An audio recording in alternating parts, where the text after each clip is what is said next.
Well, hello, my friends of Rooted. I wanted to get a quick car commentary out to you before I go into work today. But I know the last time I talked to you, I was talking about something, and I got some feedback from you people that you relate to this, which made me feel less alone. But that, you know, we can be about our job, we can be about our cause, we can be about our mission, and we can forget about, we can disconnect from the Lord, right? We can even disconnect actually from the people. We can be more about accomplishing our tasks. I think I face this in my own job. I can be more about like the task that I have to do and what I want these kids to do more than I am thinking about them and their souls and what they need. And so I was reading this essay by Eugene Peterson, who I love, and it's called Lilies That Fester. It's in a book called Ambition, and it's just a bunch of essays on this idea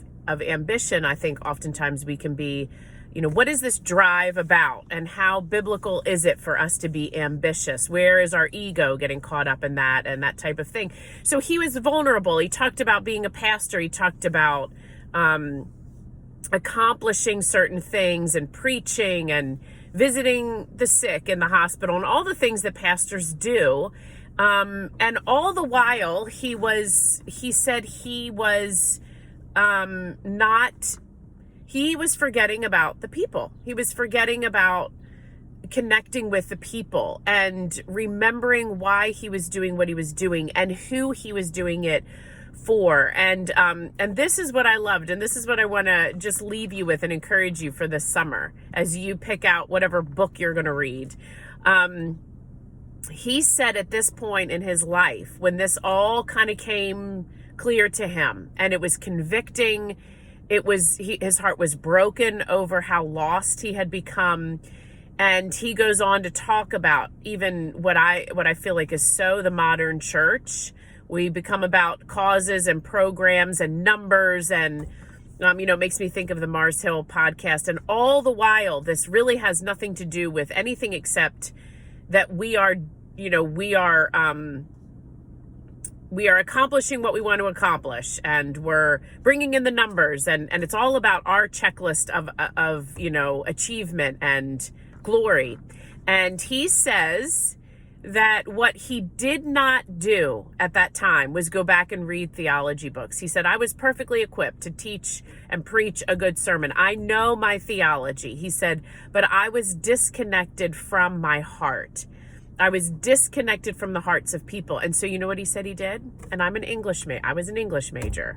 He went back to novels, classic novels, and poetry. That's what he read. He said it connected him back to story and what God is doing in people's lives, and what he does in the platform of the church is in the soil of these stories, in the details of people's lives. And he said that he needed to connect back with when he was with people, he was watching what God was doing in their lives and the redemptive story that was happening, that was reminding him that God was growing these people and he was doing the work, and it was not up to Eugene Peterson, but he would be able to be a part of it, cultivating it, much like planting and watering but not growing, right? It's not our job to grow the thing. But he had a little section on James Joyce. He had a little section on a man named Wallace Stagner, who is an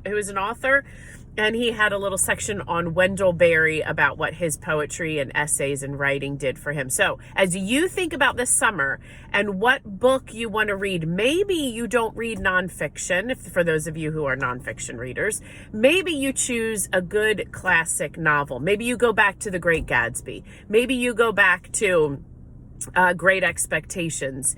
Maybe you pick up a novel, but I loved Pioneers, is it called? I think by Willa Cather. I think that was the one I recently read last summer that was so good. I'm going to read another one by her this summer. But let the truth of the gospel come out to you in the pages of these characters and setting and plot. Read some poetry. Get out some of the classic poetry. I mean, gosh, Robert Frost is a good one to read where he struggled so much with God and if he was real, and the suffering in his life, which was great. And so anyway, that's my encouragement to you, and to evaluate, have I forgotten why I'm doing what I'm doing as a mom, or as an educator, or as a nurse, or in my job? Have I forgotten the bigger picture? Because when we forget that, we lose heart. We become burnout, and we definitely get disconnected from God, and we don't really care for people the way we're intended to. So that's my word for you. I hope you have a good rest of your week, friends. I'll talk to you later.